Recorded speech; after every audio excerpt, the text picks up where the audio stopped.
జై శ్రీమన్నారాయణ. శ్రీశైలం దయాపాత్రం దీపద్యాదిగుణార్ణవ యతేంద్ర పవనం వందే రమ్యజామాత్రముని గువాజ పంకజం శుభంభూయ. అందరికీ నమస్కారం. శ్రీ లీలా మాధవ స్వామి గురించి చెప్పడానికి మా తండ్రి గారైన రవీంద్ర కుమార్ గారు ఉన్నారు. అతని తండ్రి గారు మా తాతగారైన రామానుజాచార్యులు. నా పేరు నిఖిలేశానంద సత్యరామన్ ఆచార్యులు. ఇప్పుడు మా నాన్నగారు దాని గురించి వివరిస్తారు. జై శ్రీమన్నారాయణ. మాధవదారులో కొండల్లో నెలకొన్నవాడు శ్రీ లీలా మాధవ స్వామి.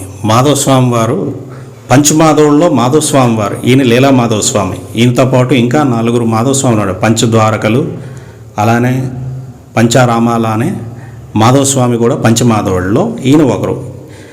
ఇది మొట్టమొదటిది శ్రీ లీలా మాధవ స్వామి. ఈయన భూదేవి నీలాదేవి సమేతుడై ఉంటారు. భూదేవి అంటే అసలు రూపం లక్ష్మీదేవి రూపం. నీలాదేవి అంటే అందరూ ఏమనుకుంటారంటే శ్రీ మహావిష్ణువుకి 2 భార్యలు అని అనుకుంటారు. ఎక్కడా కూడా చరిత్రలో ఎక్కడా కానీ పురాణాల్లో ఇతిహాసాల్లో 2 భార్యలు ఉన్నారని ఎక్కడా లేదు. అంటే మానవులు ప్రతి ఒక్కరూ కూడా స్వామివారిలానే భార్య నీడను కూడా వెన్నంటి ఉండాలని చెప్పడం కోసం ఆమె నీడ అంటే భూదేవి యొక్క నీడే నీలాదేవి. ఈ భూదేవి నీలాదేవి సమేతుడైన శ్రీ లీలా మాధవ స్వామివారి యొక్క సన్నిధిలో మనం ఇప్పుడు ఉన్నాం.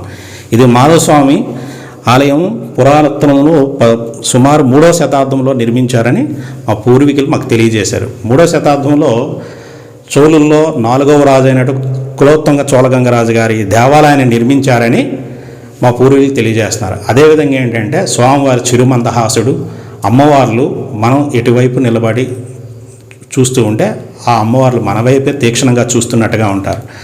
దేవాలయంకి వెళ్తే అంటే మన ఇంటికి ఎవరైనా అతిథులు వచ్చేటప్పుడు రండి అని ఆహ్వానించినట్టుగానే స్వామివారి సన్నిధికి రాగానే ఆయన యొక్క తన్మయత్వమైన చిరున మందహాసాన్ని చూసి మన తన్మయత్వం చెంది ఆయనలో లీనమైపోయినట్టుగా ఉంటుంది. అంత మందహాసంగా ఉంటారు ఆయన లీలలో అమోఘం విధంగా చెప్పాలంటే ఆయన ఏది కోరుకున్నా 6 నెలల్లో ఖచ్చితంగా మన కోరికలు నెరవేరుతాయి. అంతట వైభవం కలిగిన వాడు మాధవస్వామి.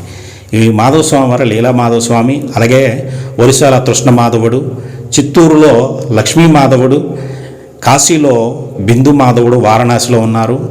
ఈ 5 మాధవులు మాధవస్వామి అయ్యారు. అలానే ఈ స్వామివారిని ఏంటంటే కుంతీదేవి ప్రతిష్ఠించిందని కూడా చెప్తూ ఉంటారు. దేవాలయం నిర్మించింది కులోత్తుంగ చోళగంగరాజు గారు, స్వామివారిని ప్రతిష్ఠించింది కుంతీదేవి అని చెప్పారు. అది వీటన్నిటికంటే ముందు ఏమిటంటే ఒకటి ఉంది, మనం విష్ణు కంచి ఉంది. విష్ణు కంచిలో పూర్వం మహమ్మదీయులకి హిందువులకి కొన్ని గొడవలు జరిగేటప్పుడు స్వామివారి ఈయన దాగి ఉన్న స్వామి అంటారు. ఎందుకనంటే ఇది కారణం.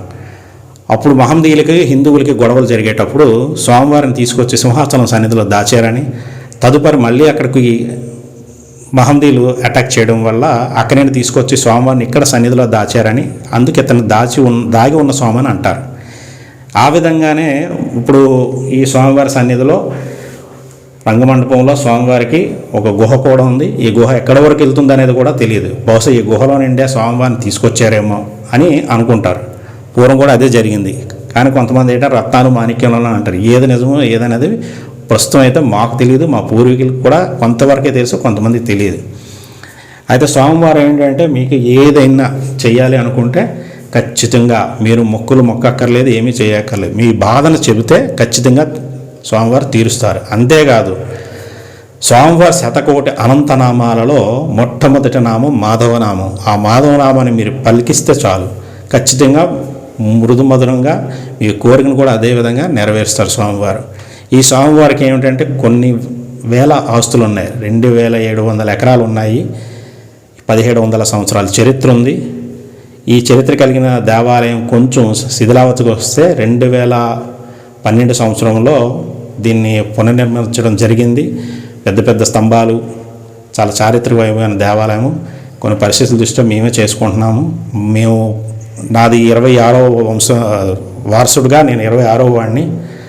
మా అబ్బాయి 27 తరం నడుస్తుంది. మేము మొత్తం 27 తరాలుగా చేస్తున్నాం. మొత్తం 5 అన్నదమ్ములు. వారానికి ఒకరు చెప్పిన 5 వాటాలు చేస్తూ ఉంటాం. ఇందులో మాకు వరానరసింహస్వామి, శ్రీనివాసం, నేను, అలానే గోవిందస్వామి, అలాగే అరుణ్ కుమార్ స్వామి, ఈ 5 చేస్తూ ఉంటాము. మాకు మేమే నిధులు సమకూర్చుకొని స్వామివారిని ప్రత్యేకంగా చేస్తూ ఉంటాం. స్వామివారికి ప్రత్యేకం ఏమిటంటే మాఘమాసం ప్రత్యేకమైనది. అలానే భీష్మ ఏకాదశి రోజు నాడు స్వామివారి వార్షిక కళ్యాణం జరుగుతూ ఉంటుంది. మాఘమాసంలో ప్రతి ఆదివారం స్వామి సన్నిధిలో విశేషమైన యాత్ర ఉంటుంది.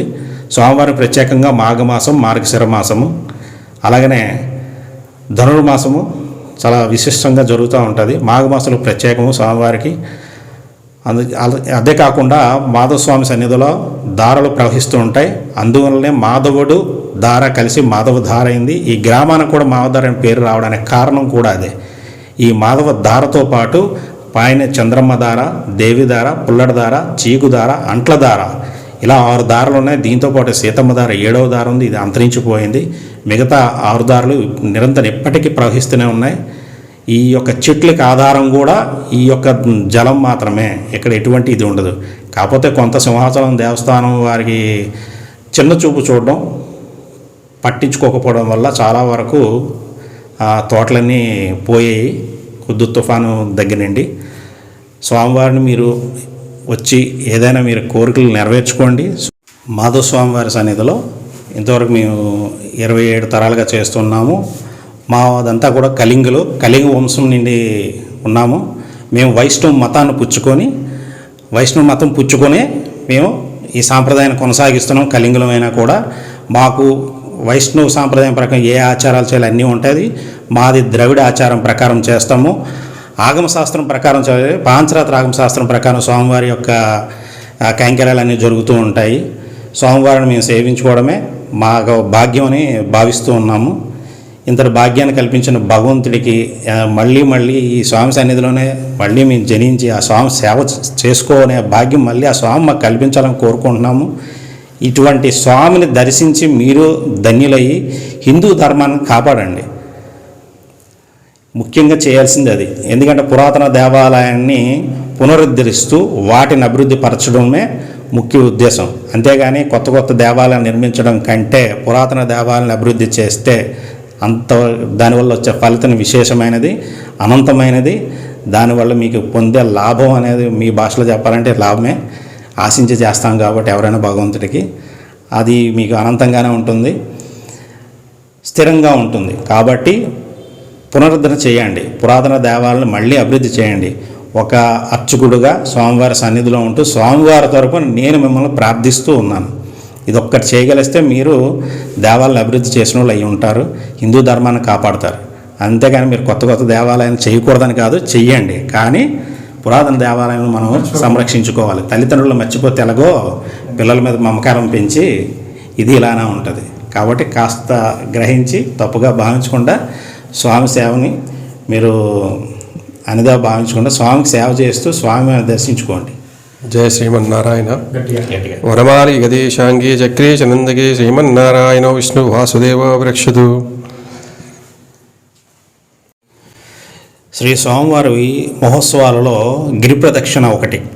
ఇది ఆషాఢ పౌర్ణమి నాడు వస్తుంది. ముందు రోజు గిరి ప్రదక్షిణ చేస్తూ ఉంటారు.